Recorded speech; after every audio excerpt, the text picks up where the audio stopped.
આજે મહાશિવરાત્રિના પાવન દિવસે પોરબંદર શહેરમાં તમામ શિવ મંદિરો ખાતે ઉજવણી કરવામાં આવી હતી, જેમાં પૌરાણિક ભોજેશ્વર મહાદેવને 1.25 કિલો સોનાના દાગીનાનો શણગાર કરવામાં આવ્યો હતો, જેના દર્શનનો લાભ મોટી સંખ્યામાં ભક્તોએ લીધો હતો। પોરબંદરમાં મહાશિવરાત્રિના દિવસે શિવ મંદિરો ખાતે વિવિધ કાર્યક્રમ યોજવામાં આવ્યા છે। ઉપરાંત શિવજીને આકર્ષક શણગાર પણ કરવામાં આવ્યા છે। ત્યારે શહેર મધ્યે આવેલ પૌરાણિક ભોજેશ્વર મહાદેવ મંદિર ખાતે દર વર્ષની પરંપરા મુજબ શિવજીને 1.25 કિલો સોનાના દાગીનાનો શણગાર કરવામાં આવ્યા હતા। મંદિરના પૂજારી ઉપેનભાઈ જોશીએ જણાવ્યું હતું કે આ રીતે દાગીના ચડાવવાની પરંપરા સ્ટેટના સમયથી ચાલી આવે છે।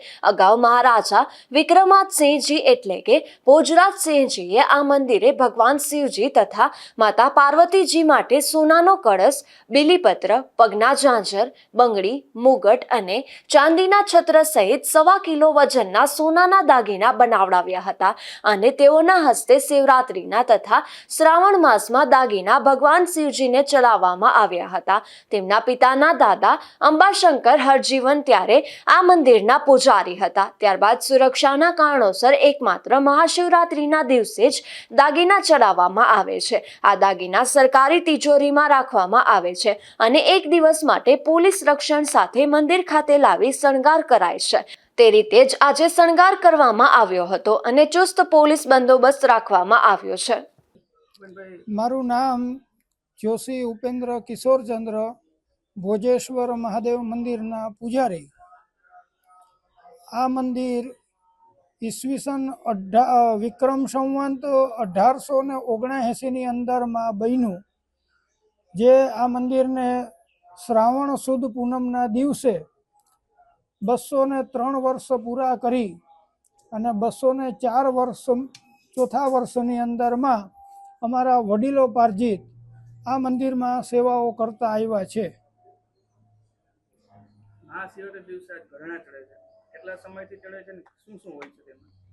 આ મંદિરની અંદરમાં સર્વપ્રથમ આપણા હિન્દુના બધા તહેવારોમાં આ જે ઘરેણા આપ જુઓ છો એ ઘરેણા ચડતા, પરંતુ કાળક્રમે અને સમયને અનુલક્ષીને હવે માત્ર મહાશિવરાત્રિના દિવસે જ આ ઘરેણા ચડાવવામાં આવે છે।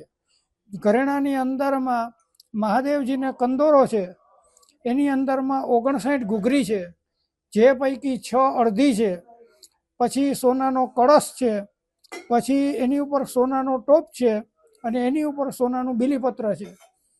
એ જ રીતે માતાજીના પગની અંદરમાં ઝાંઝર છે, જેને રજવાડી ભાષામાં તોડા કહેવામાં આવે, એની અંદરમાં 8 ચપટી ઘૂઘરી છે અને માતાજીને 4 બંગડી છે અને જેને બલોયા કહેવામાં આવે, જે સોનાની જયપુરી જળતરનો ચાંદલો છે અને માતાજીને હોનાનો મુગટ છે। આ માતાજીના ઘરેણા રહેલા છે।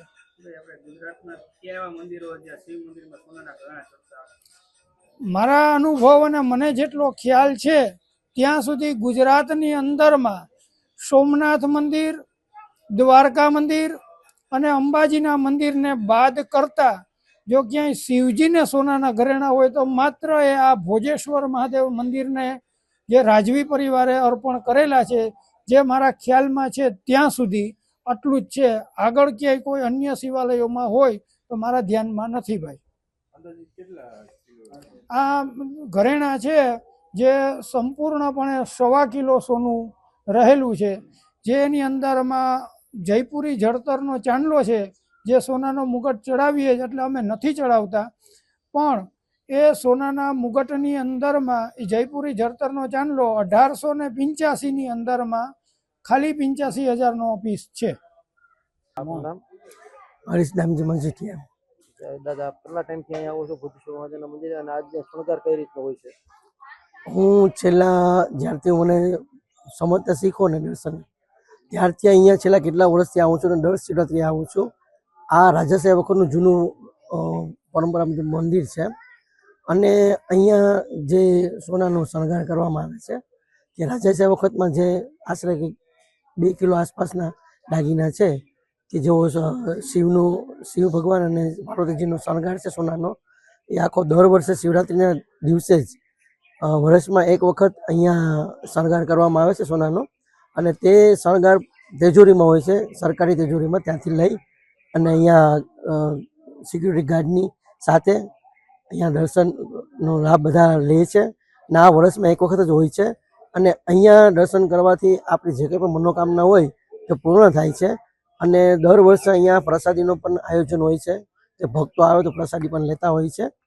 અને ખરેખર આ પ્રાચીન મંદિર છે અને આ પ્રાચીન મંદિરની ધરા એવી છે કે તમે કોઈ પણ મન્નત હોય તમારી કે ભગવાન પાસે તમે પ્રાર્થના કરો, અર્ચના કરો તો તમારી પ્રાર્થના અર્ચના ભગવાન સંપૂર્ણ રીતે પૂર્ણ કરે છે. ભોજેશ્વર મહાદેવના મંદિર ખાતે દિવસભર હજારો શિવ ભક્તોએ આ દર્શનનો લાભ લીધો હતો. બીજા દિવસે ફરીથી ઘરેણાં સુરક્ષિત રીતે સરકારી તિજોરીમાં મૂકવામાં આવશે. નિપુલ પોપટ સાથે અશોક થાનકી, ગુજરાત ન્યૂઝ, પોરબંદર.